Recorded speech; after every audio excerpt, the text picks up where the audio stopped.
सुनीता गरीब परिवार से थी। शादी के बाद मनोज कनाडा चला गया। ससुराल वालों को नौकरानी मिल गई और वो 16 लोगों के लिए खाना बनाकर बेहाल हो जाती और बाकी सभी एसी लगाकर मजे से सोते। और जब 10,000 बिल आया तो माँ ने मोहन से कहा कि तुम्हारी पत्नी 24 घंटे एसी में रहती है, बिल के लिए पैसे भेजो। मनोज बोला, लेकिन माँ, सुनीता तो बोल रही थी कि सारा दिन काम करने की वजह से सुनीता का बच्चा भी गिर गया। तो माँ ने कहा कि तुम्हारी पत्नी जानबूझकर अबॉर्शन करवा कर आई है। इतना सुनना था कि मनोज का दिमाग घूम गया और वो अगले दिन बिना बताए घर आ गया। सामने का दृश्य देखकर उसके होश गए। कमरे में लाल जोड़ा पहने वो आसमान से उतरी हुई कोई अप्सरा लग रही थी। घूंघट अपने चेहरे पर गिराए शर्माई सी वो बैठी मनोज का इंतजार कर रही थी। रात के 2 हांड बज चुके थे और थकन से उसका बुरा हाल था। कमर जैसे अकड़कर सख्त हो रही थी। तभी हल्की सी आवाज के साथ कमरे का दरवाजा खुला और मनोज अंदर आया। नई नवेली दुल्हन लाने की खुशी मनोज के अंदाज से झलक रही थी। वो उसके पास आकर बैठा और नमस्ते किया। सुनीता ने धीमे से उसके नमस्ते का जवाब दिया। हजारों अंदेशे उसके दिल में आ रहे थे और वो बहुत गरीब परिवार की लड़की थी। मगर मनोज एक अमीर परिवार से संबंध रखता था। न जाने कैसे मनोज की माँ को सुनीता भा गई। शायद इसकी वजह सुनीता की सुंदरता और उसका सलीका था कि मनोज की माँ ने पहली ही नजर में सुनीता को अपने बेटे के लिए पसंद कर लिया। छठ मंगनी पट ब्याह वाला काम हुआ और आज सुनीता मनोज की दुल्हन बनी उसके सामने बैठी थी। मनोज मुस्कुराते हुए उसके हाथ में मुंह दिखाई की अंगूठी पहना रहा था। सुनीता को यकीन नहीं आ रहा था कि किस्मत ऐसे भी पलट सकती है। वो जो कभी आर्टिफिशियल ज्वेलरी भी खरीदने की हैसियत ना रखती थी, आज उसके हाथों में हीरे की कीमती अंगूठी पहनाई जा रही थी। वो बस मनोज को देखकर रह गई। तभी वो एकदम चौंक गई। मनोज कह रहा था, देखो सुनीता, तुम मेरी माँ की पसंद हो, मगर मैं जानता हूं कि जल्द ही तुम अपने अच्छे व्यवहार से मेरे दिल में भी जगह बना लोगी। मैं तुम्हें बहुत प्यार दूंगा और तुम्हारी हर जरूरत का ख्याल रखूंगा, मगर इसके बदले में मैं तुम्हें सिर्फ एक बात कहता हूं कि मेरे घर वालों की जी जान से सेवा करना और मेरी माँ के सामने कभी जुबान मत चलाना। उनका आदर करना। उन्होंने मुझे बहुत मुश्किलों से पाला है। सुनीता मुस्कुरा दी। भला उसे क्या ऑब्जेक्शन हो सकता था? वो तो वैसे भी इन सब घर वालों को अपना मान चुकी थी। शादी का अगला दिन बहुत अच्छा गुजरा था। सुनीता भी किस्मत के पलटने पर बहुत हैरान थी। वो कुछ दिन खुशी के झूले में झूलते हुए गुजरे और मनोज का काम पर वापस जाने का समय आ गया। वो कनाडा में काम करता था और शादी की छुट्टी के सिलसिले में इंडिया आया हुआ था। सुनीता बहुत उदास थी, मगर उसने दिल पर पत्थर रख लिया। उसने सोचा, मनोज चला जाएगा तो क्या हुआ, आखिर ये सब तो मेरे अपने हैं। मनोज की माँ का व्यवहार सुनीता के साथ बहुत अच्छा था। वो बहुत प्यार से उससे बात करती थी, मगर सुनीता को एक चीज समझ न आती थी कि जब भी मनोज कभी आसपास न होता तो उसकी सास उसे चुभती हुई नजरों से घूरती रहती। सुनीता को लगा कि ये उसका वहम है।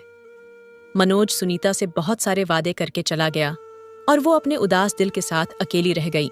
मगर वो नहीं जानती थी कि उसकी जिंदगी में कैसी मुसीबत आने वाली है। मनोज की बड़ी बहन मेघा का रिश्ता तय हो रहा था। आए दिन उसके ससुराल वाले आए हुए होते। आज मनोज के जाने के बाद वो पहली बार आ रहे थे। सुबह सुनीता भी अपने कमरे में सो रही थी जब अचानक जोरदार आवाज के साथ दरवाजा खुला। उठ जाओ मैडम, कब तक नींदें पूरी करनी है? सारा दिन बिस्तर तोड़ते हुए ही गुजारोगी? क्या मेघा के ससुराल वाले आ रहे हैं? उठकर उनके लिए कुछ खाने पीने का इंतजाम करो। मेरे बेटे को तो भगा दिया है। अब हम बेचारों को तो किसी तरह रहना है ना। जल्दी से किचन में आओ। सुनीता ने हैरानी से उठकर देखा। ये उसकी सास थी। उसे उनके व्यवहार पर बहुत हैरत हुई, मगर उसने कुछ न कहा। खामोशी से हाथ मुंह धोकर किचन में आ गई। अभी सुबह के 8 बजे थे। सास ने उसे सारे घर वालों के लिए नाश्ता बनाने का आदेश दे दिया। वो खामोशी से नाश्ता बनाने लगी। सब घर वाले तो अभी मजे से सो रहे थे। उसने सबके लिए पराठे बनाए, आलू की सब्जी और चाय बनाई और फिर जाकर देखा तो अभी तक सब के सब सो रहे थे। उसने आगे बढ़कर अपनी नंद को हिलाया। उठो मेघा, उठकर नाश्ता कर लो, मैंने बना दिया है। मेघा जो गहरी नींद में थी, उसका हाथ एकदम झटक कर बोली, बना दिया है तो कोई एहसान नहीं किया। उठकर कर लेंगे नाश्ता। अब सर मत खाओ और सोने दो। सुनीता शर्मिंदा होकर रह गई और खामोशी से उनके कमरे से बाहर निकल आई। उसने अपनी सास को ढूंढना चाहा और ये देखकर हैरान रह गई कि सास भी एसी वाले कमरे में सुकून से सो रही थी। वो खामोशी से ड्राइंग रूम में आकर बैठ गई। घर के सारे लोग 11:30 बजे जागे और सुनीता ने खामोशी से सबको नाश्ता सर्व कर दिया। उसकी नंद ने हॉट पॉट से पराठे निकालकर खाना शुरू किया तो मुंह बनाने लगी। मम्मी, ये क्या है? ठंडे हो रहे हैं, पराठे दांतों से चबाए भी नहीं जा रहे। मेघा दूसरा पराठा खाते हुए बोली। तभी सुनीता के ससुर बोले, मुझे तो ताजा रोटी बनाकर दो, मुझसे तो ये ठंडे पराठे नहीं खाए जाते और ना ही मैंने कभी खाए हैं। एक एक करके सारे लोग शुरू हो गए। सुनीता खामोशी से उठी और सबके लिए दोबारा नाश्ता बनाने लगी। सब डाइनिंग टेबल के आसपास बैठे लगातार चीखो पुकार करते रहे, मगर कोई उठकर उसकी मदद के लिए नहीं आया। घर में सुनीता को मिलाकर कुल 16 लोग थे। मनोज की बड़ी बहन शादीशुदा थी। वो अपने 4 बच्चों के साथ मायके में ही रहती थी। उसका पति भी विदेश में काम करता था। मनोज के चाचा चाची, उनके बच्चे और सास ससुर, इतने लोगों का काम सुनीता के सर पर आ पड़ा। इनमें से कोई हिलकर मदद करवाने को तैयार ना होता। सुनीता को हैरत होती कि उसके आने से पहले आखिर घर का काम कौन करता था। सफाई सुथराई के लिए एक काम वाली आया करती थी, मगर जैसे ही सुनीता ने घर के कामों को अपने हाथ में लिया, सास ने काम वाली की छुट्टी कर दी और वह काम भी सुनीता से करवाने लगी। सुनीता सुबह सुबह उठती, सफाई करती, नाश्ता बनाती, दोपहर का खाना बनाती, कपड़े धोती, यहाँ तक कि उसका पूरा दिन ही घर के कामकाज में गुजर जाता। गर्मियों के दिन थे, गैस के आगे खड़े होकर वो सबकी पसंद के खाने बनाती। सब एसी वाले कमरे में लेटे बस फरमाइश ही करते रहते। वो पका पका कर बेहाल हो जाती तो सबको जाकर बता देती। सब उसके ऊपर एहसान करते हुए एसी वाले कमरे से बाहर निकलते और डाइनिंग टेबल पर बैठकर खाना खाते। खाने के दौरान भी कई बार सुनीता को उठाते, वो सबकी जरूरतें पूरी करती। खाने के बाद सब बर्तन वहीं डाइनिंग टेबल पर छोड़कर फिर से एसी वाले कमरे में जा घुसते। कोई मूवी लगा लेता, कोई आपस में बातें करने लगता और कोई दोबारा से सो जाता। सुनीता बेचारी फिर से गंदे बर्तन धोने में लग जाती। इन्हीं दिनों सुनीता की तबीयत बहुत खराब रहने लगी। सुबह उठती तो उल्टी से उसका बुरा हाल होता। किचन में काम करने के दौरान कई बार वो उल्टियां करती। सास की नजरों ने भांप लिया कि मामला कुछ और है, मगर उन्होंने सुनीता के सामने नाम तक ना लिया। एक दिन सुनीता की माँ इत्तेफाक से उससे मिलने आई तो सुनीता ने उनसे अपनी खराब तबीयत का बताया। वो चौंक गई और उसे लेकर करीबी लेडी डॉक्टर के पास चली गई। लेडी डॉक्टर ने चेकअप किया तो खुशखबरी सुनाई कि सुनीता प्रेग्नेंट है। सुनीता तो हैरान ही रह गई कि इतनी बड़ी खुशी उसकी जिंदगी में आ गई और उसे पता ही ना चला। वो घर वापस आई। डॉक्टर ने आराम करने और खाना पीने की सलाह दी। डॉक्टर का कहना था कि सुनीता को खून की बहुत कमी है। सुनीता की मां ने घर आकर सुनीता की सास को बताया कि सुनीता प्रेग्नेंट है और डॉक्टर ने इसे आराम करने को कहा है। बेहतर यही है कि आप कोई काम वाली रख लें। सुनीता की सास ने बहुत खुशी का दिखावा किया और कहने लगी, हाँ हाँ बहन, ये तो मेरी बेटियों जैसी है। भला मैं इससे इस हालत में क्यों काम करवाऊंगी? मैं आज ही किसी काम वाली का इंतजाम करती हूँ। सुनीता की माँ संतुष्ट होकर चली गई। सुनीता जैसे ही कमर सीधी करने के लिए बेड पर लेटी तो उसकी सास आ पहुंची। सुनीता, कुछ मेहमान आए हैं, उठकर उनके लिए चाय का इंतजाम करो और ज्यादा लेटने की जरूरत नहीं है। इस हालत में कामकाज करना वैसे भी सेहत के लिए अच्छा होता है। मैंने भी भरे पूरे ससुराल में रहते हुए बच्चे पैदा किए हैं। तुम कोई अनोखा बच्चा नहीं पैदा कर रही कि बिस्तर से लगकर लेट जाओ। सुनीता हैरत से उनकी तरफ देखती रही, मगर कुछ न बोली और खामोशी से उठकर मेहमानों के लिए चाय का इंतजाम करने लगी। उसके प्रेग्नेंट होने की खबर से घर वालों को कोई फर्क न पड़ा। उन्हें तो कामकाज के लिए नौकरानी चाहिए थी, इसलिए वो गरीब परिवार की लड़की ब्याह कर लाए थे। सुनीता खराब तबीयत के बाद भी सारा दिन काम करती रहती। आखिरकार उसकी हिम्मत जवाब देने लगी। उस रात जब मनोज का फोन आया तो उसने कोशिश की कि वो उसे बता दे कि घर में ज्यादा कामकाज की वजह से वो परेशान हो रही है। लेकिन जैसे ही उसने मनोज से ये कहा कि उसकी बहनें किचन में उसकी मदद नहीं करती, तो मनोज अचानक गुस्से में आ गया और कहने लगा, मैं इतनी दूर बैठा तुम सबके लिए दिन रात काम कर रहा हूँ और तुम लोगों के छोटी छोटी घरेलू बातें हर समय मुझे बता बता कर परेशान करती हो। मेरी बहनें आज हैं, कल को वो शादी होकर अपने घर चली जाएंगी। तुम अगर थोड़ा सा काम कर ही लेती हो तो इसमें बुराई ही क्या है? मनोज की बात पर सुनीता हक्का बक्का रह गई, जिसे वो थोड़ा सा काम कह रहा था।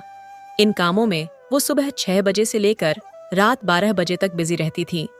उसने जान लिया कि मनोज से शिकायत करने का कोई फायदा नहीं। सास और नन्नदों का व्यवहार बुरा से बुरा होता जा रहा था। वो तो बिल्कुल किसी नौकरानी की तरह उससे व्यवहार करती। सुनीता को अब समझ आ रहा था कि वो एक गरीब परिवार से लड़की को क्यों ब्याह कर लाए हैं। इन्हें सिर्फ घर के कामकाज के लिए एक नौकरानी चाहिए थी। सुनीता कपड़े धोने के लिए मशीन लगाती तो सुबह से लेकर शाम हो जाती। मनोज की शादीशुदा बहन अपने बच्चों की छोटी छोटी नेकरे भी खुद न धो सकती। वो भी लाकर सुनीता को पकड़ा देती कि इन्हें धो दो। सुनीता कपड़े धो धोकर थक जाती। मशीन बंद करके अंदर जाकर बैठती तो याद आ जाता कि खाना तो किसी ने बनाया ही नहीं। सुनीता को 2 मिनट भी बैठने ना देती और किचन में भेज देती।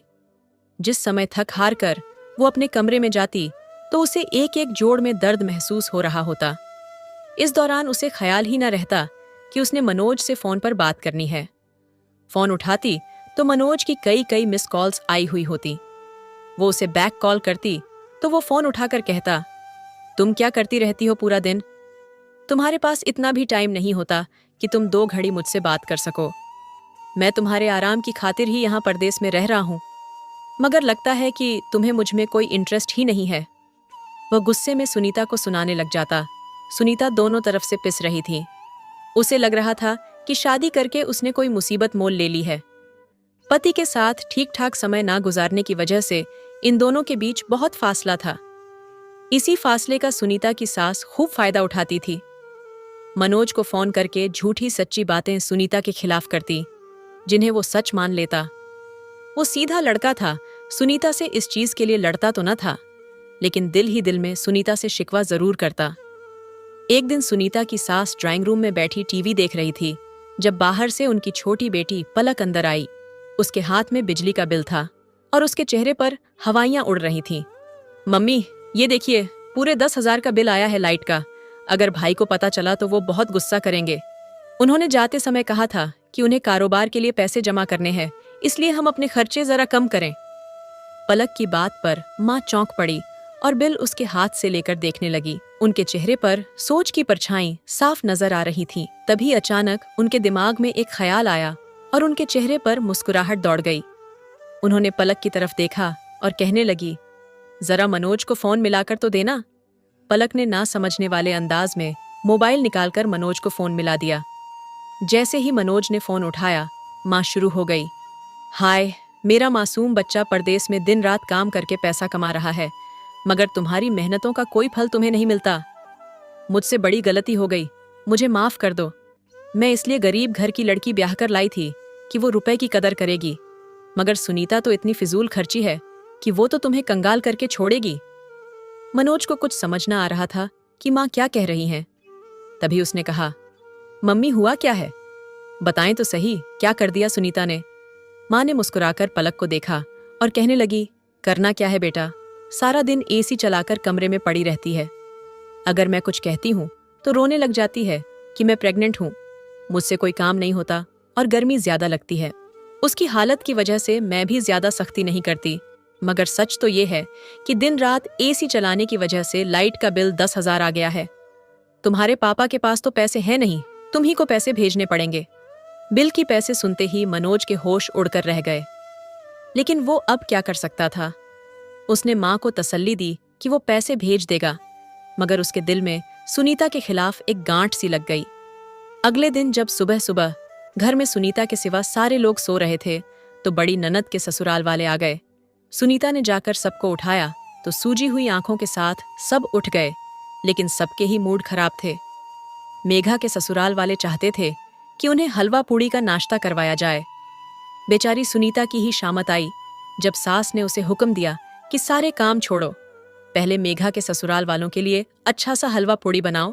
उस दिन सुनीता को सुबह से ही चक्कर आ रहे थे, मगर वो चुपचाप से किचन में जाकर खड़ी हो गई और पूड़ियां बनाने लगी। तेज गर्मी थी और पसीना टपक रहा था। तभी न जाने उसे क्या हुआ, अचानक उसे जोर का चक्कर आया और वो बेहोश होकर जमीन पर जा गिरी। धड़ाम की आवाज सुनकर ड्राइंग रूम में बैठे हुए सब लोग किचन की तरफ दौड़े। वहां सुनीता जमीन पर बेसुध पड़ी थी। उसके आसपास खून का एक तालाब सा बना हुआ था। सुनीता की सांस के होश उड़ गए। उन्हें यकीन हो गया कि जब मनोज को पता चलेगा कि सुनीता का बच्चा गिर गया है तो मनोज बहुत गुस्सा करेगा। उन्हें सुनीता को अस्पताल ले जाने से ज्यादा अपने झूठ के पकड़े जाने की चिंता थी। मेघा की होने वाली सास ने शोर मचाकर सुनीता को अस्पताल पहुंचा दिया। जब उसकी आंख खुली और उसे पता चला कि उसका बच्चा दुनिया में आने से पहले ही जा चुका है तो उस पर दुख का पहाड़ टूट पड़ा। मगर वो नहीं जानती थी कि उसके खिलाफ एक और साजिश तैयार है। उसी शाम सास ने उसकी अस्पताल से छुट्टी करवा ली और उसे घर ले आई। सुनीता के घर वाले आए तो सुनीता ने उन्हें कोई बात न बताई, बल्कि उन्हें टाल दिया कि मैं सीढ़ियों से गिर गई थी, इसीलिए बच्चा गिर गया। उसकी आंखें बार बार आंसुओं से भर जाती थीं। घर वाले जा चुके थे। सुनीता की सास ने एक बार फिर उससे चाय बनाने की फरमाइश कर दी, बगैर इस बात का एहसास किए कि अभी अभी वो अस्पताल से घर आई है। सुनीता को बहुत दर्द था, मगर इसके बाद भी वो हिम्मत करके उठी और किचन में जा खड़ी हुई। वो जानती थी कि इस घर में उसकी कोई हैसियत नहीं। उसका पति उसकी बात पर विश्वास नहीं करता और यहाँ जो लोग थे उन्हें बहू नहीं नौकरानी चाहिए थी। सुनीता की सास ने मनोज को फोन करके बता दिया था कि सुनीता अभी बच्चा पैदा करना नहीं चाहती, इसीलिए जाकर अबॉर्शन करवा आई है। मनोज का खून खौल उठा। उसका दिल चाहा अभी और इसी समय जाकर सुनीता का गला घोंट दे। उसके बगैर कुछ कहे फोन रख दिया। सुनीता की सास संतुष्ट हो गई कि मनोज को सच्चाई पता नहीं चली, मगर दूसरी तरफ मनोज ने अपना उसी दिन का टिकट करवा लिया था। सारे काम छोड़कर वो अगले दिन इंडिया आ पहुंचा। उसका इरादा था कि जाते ही सुनीता को तलाक देकर अपनी जिंदगी से निकाल देगा, बगैर किसी को बताए। कड़कती हुई दोपहर के समय वो घर का दरवाजा खोलकर अंदर आया। खाना पकने की खुशबू उसकी नाक से टकराई कि इतनी तेज गर्मी में मेरी माँ बेचारी किचन में काम कर रही है और सुनीता अंदर एसी वाले कमरे में आराम कर रही होगी। ये इस लायक ही नहीं है कि इसे अपनी जिंदगी में रखूं। आज ही इसे तलाक देकर घर से बाहर कर दूंगा। जिस औरत को मेरे घरवालों की इज्जत नहीं करनी, उसे मेरी जिंदगी में रहने का कोई अधिकार नहीं। तेज गुस्से में ये सोचता हुआ मनोज जिस समय किचन में दाखिल हुआ तो उसके नीचे से जमीन निकल गई। सामने ही सुनीता खड़ी खाना पका रही थी, जिसने दोनों चूल्हे पर एक एक हांडी चढ़ा रखी थी।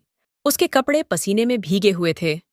उसे याद आया कि मम्मी ने उससे बताया था कि कल ही सुनीता ने अपना अबॉर्शन करवाया है। अपनी मर्जी से अबॉर्शन के अगले ही दिन वो किचन में खड़ी होकर काम किस तरह कर रही थी। वो बार बार अपनी कमर पर हाथ रखती थी, जैसे उसे बहुत दर्द था। कभी माथे से पसीना साफ करती। उसने एक तसले में बहुत सा आटा निकाल कर रखा हुआ था। शायद अभी उसे आटा गूंथना था। जरूर फिर रोटी भी बनानी होगी। मनोज को किसी गड़बड़ का एहसास हुआ। वो अक्लमंद लड़का था। बगैर कोई आहट किए वो अंदर चला गया। अंदर पूरे घर में खामोशी थी। इधर उधर नजरें दौड़ता हुआ वो आगे बढ़ा था। घर के बड़े कमरे में 2 टन का एसी लगा हुआ था। मनोज ने धीरे से कमरे का दरवाजा खोला। अंदर हल्का अंधेरा था। घर के सारे लोग इस बड़े कमरे में सो रहे थे। तभी सुनीता की सास को लगा कि सुनीता दरवाजा खोलकर अंदर आई है। उन्होंने पलटे बगैर ही जोर से आवाज लगाई कि आ गई मैडम। साहिबा खाना पकाकर कितनी बार कहा है कि जब खाना तैयार हो जाया करे तब आवाज लगाया करो। मेरी बेटियों की नींद खराब होती है, लेकिन तुम हो के सुनती ही नहीं। अगर मैं कुछ कहूंगी तो तुम शोर मचा दोगी कि कल ही मेरा बच्चा गिरा है और आज सास ने काम पर लगा दिया। तो मैडम सुन लो कि तुम्हें ब्याह कर ही मैं इसीलिए लाई हूं कि तुमसे घर के काम काज करवाऊं, वरना मुझे तुम जैसी गरीब लड़की की कोई जरूरत नहीं थी। मेरे बेटे के लिए एक से बढ़कर एक ऊंचे परिवार के रिश्ते मौजूद थे।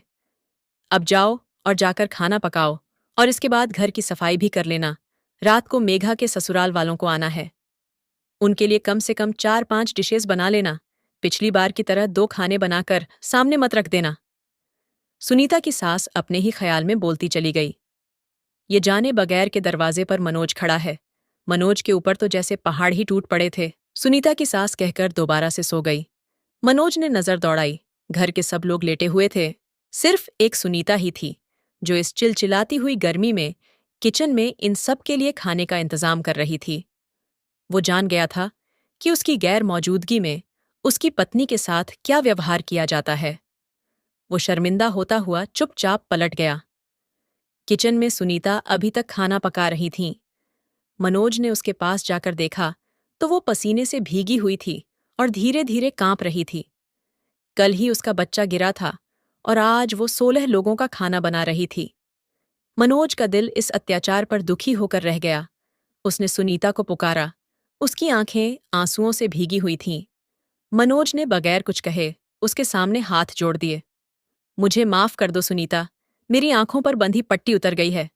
उसने सुनीता का हाथ पकड़ा और रूम ले गया। माँ ने जब मनोज को अचानक देखा तो बौखला गई। जल्दी से उठकर उसके पास आई और बोली, बेटा, तुम कब और कैसे अचानक आ गए, बताया भी नहीं। मनोज बोला, मम्मी, आपने मेरी पत्नी के साथ अच्छा नहीं किया। इससे सारे घर के काम करवाती रहीं, यहां तक कि इसका बच्चा भी इतना काम करने की वजह से गिर गया। और आपने हमेशा मुझे इसके खिलाफ भड़काया और मैं भी आपकी बातों में आ गया। मुझे क्या पता था कि मेरी अपनी माँ ही मेरे साथ दगा करेंगी, मेरे बच्चे की दुश्मन होंगी। माँ से कुछ बोलते नहीं बन रहा था, क्योंकि वो जान गई थी कि मनोज ने अपनी आंखों से सब देख लिया है। अब झूठ बोलना बेकार था। मनोज सुनीता से बोला, अपनी तैयारी कर लो, तुम अब यहां नहीं रहोगी बल्कि मेरे साथ चलोगी। सुनीता रो रही थी। उसके आंसू साफ करता हुआ मनोज कह रहा था, और सुनीता को यकीन नहीं आ रहा था कि किस्मत इस तरह भी मेहरबान हो सकती है। मनोज उसी शाम सुनीता को लेकर किराए के घर में आ गया और सास और बाकी घर वाले अपना सा मुंह लेकर रह गए। तो दोस्तों, इस कहानी को लेकर आपकी क्या राय है? कमेंट बॉक्स में ज़रूर बताएं। और अगर कहानी अच्छी लगी हो तो प्लीज़ लाइक और चैनल को सब्सक्राइब ज़रूर करें। धन्यवाद।